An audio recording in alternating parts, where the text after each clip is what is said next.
During his long tenure of service with the city, Michael Keller, Director of the Office of Economic and Community Development, has also aided in the construction of a number of high-profile and very successful capital projects.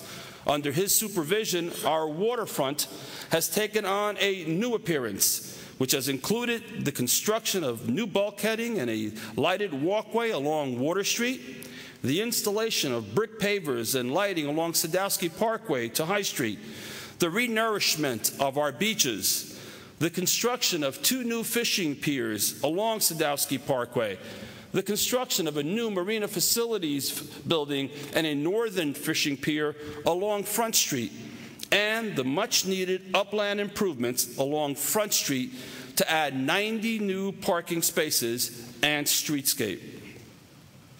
One of our most significant undertakings over the past 15 years has been the renovation of 19 of our 21 parks. Nearly $22.5 million has been invested in this effort. Most of the funds have been obtained through competitive grants from the New Jersey Department of Environmental Protection Green Acres Program and the Federal Urban Parks and Recreation Recovery Program. I am proud that these park improvements have yielded the most modern recreational facilities in the area. This year, the completion of Bayview Park, Patton Center Park, and Washington Park have added a new dimension to our network of parks and has recently brought forth recognition by the New Jersey Department of Environmental Protection as a Green Acres success story.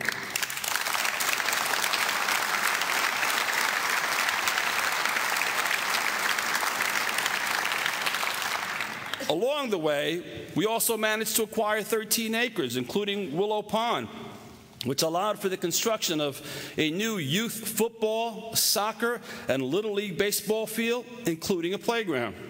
In addition, we were successful in transforming an abandoned rail line between Pulaski Avenue and Hall Avenue into a scenic pedestrian and bicycle path that was made possible through the Department of Transportation funding.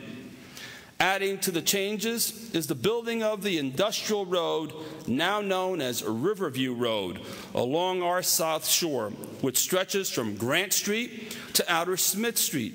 It was a project that many said could not be done. Today, it is a reality. It has ceased 20 years of heavy traffic in the Dublin area of our city while providing another access road into and out of the city in an east to west direction.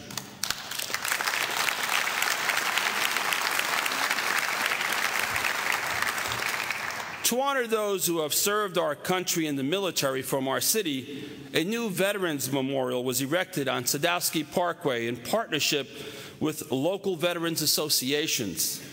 So you can see much energy has been spent in revitalizing our waterfront. Our purpose was to make it a showplace that would serve as a catalyst to the renaissance of our city. It was said for many years that our waterfront location was our most valuable asset. I think our emphasis on rebuilding it was well placed.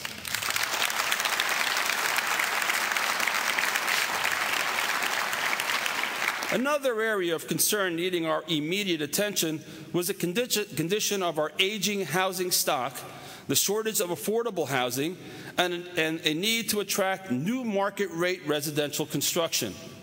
Our Human Services Department, Office of Housing, has successfully administered major programs for the improvement and the expansion of housing in the city. Between 1992 and 2004, through the use of regional contribution agreements and federal home program funds, 1,083 housing units were rehabilitated and constructed at a combined public and private cost of nearly $92 million.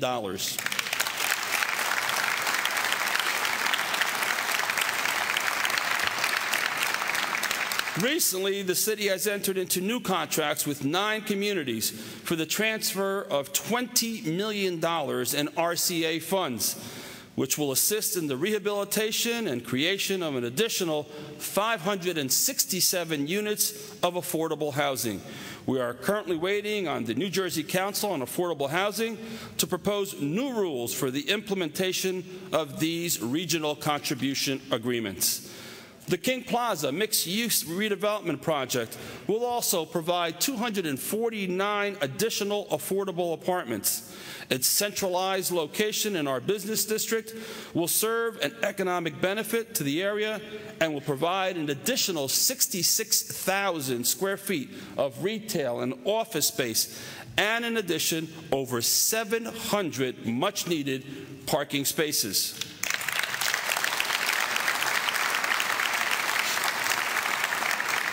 I would also like to commend the Perth Amboy Housing Authority for its efforts in contributing mightily to improving low-income housing in the city. Sparked by the commissioners of the authority and its executive, Doug Zema, a new approach in public housing has taken place, which began with the demolition of the Stockton and Huntington Street high-rise buildings. The authority introduced the trend of scattered site public housing by constructing garden apartments on the Huntington Street site and on Penn Street between Laurie and Barclay Streets. Other plans include the creation of an enhanced senior living center on the site of the former County Vocational School on New Brunswick Avenue. The facility will include medical, transportation, exercise, and recreational amenities for seniors. I applaud and welcome the authority's innovative and modern approach to public housing.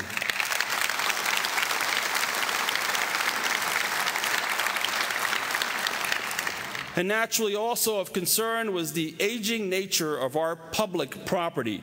To replace our outdated municipal court building, central firehouse, and police station, a plan was devised to build a public safety court community complex at a centralized location on New Brunswick Avenue. This state-of-the-art complex is comprised of two buildings. The first houses our fire headquarters and our emergency medical services, equipment and personnel, as well as our Department of Code Enforcement. And the second, nearing completion, will house two municipal court chambers, our police headquarters, and the Family Recreation Center. The center will be operated through a service agreement in conjunction with the Raritan Bay Area YMCA under Executive Steve Jobin. The Community Center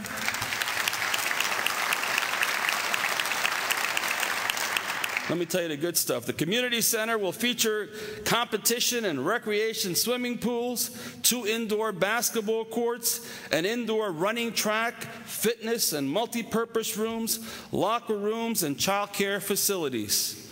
And I would be remiss if I did not personally thank Freeholder Director David B. Cabral and the entire Middlesex County Board of Chosen Freeholders for their $3 million grant for the completion of our swimming pool within the fitness center. Thank you, freeholders, very much. Thank you.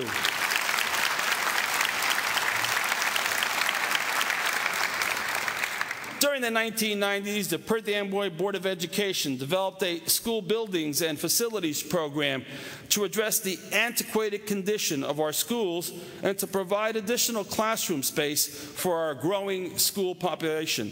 The board's $80 million taxpayer-supported program resulted in the building of the Edward J. Patton and Robert N. Willentz elementary schools, as well as the reconstruction of the James J. Flynn Elementary School, with an addition to the Anthony V. Series Elementary School. Furthermore, both the Samuel E. Shell School and the William J. McGinnis School were completely renovated. As part of the state's $8.6 billion building program, the School Construction Corporation financed the construction of the Ignacio Cruz Early Learning Childhood Center and the Herbert N. Richardson Elementary School. In addition, Perth Amboy is currently constructing its second Early Learning Childhood Center on Outer Amboy Avenue.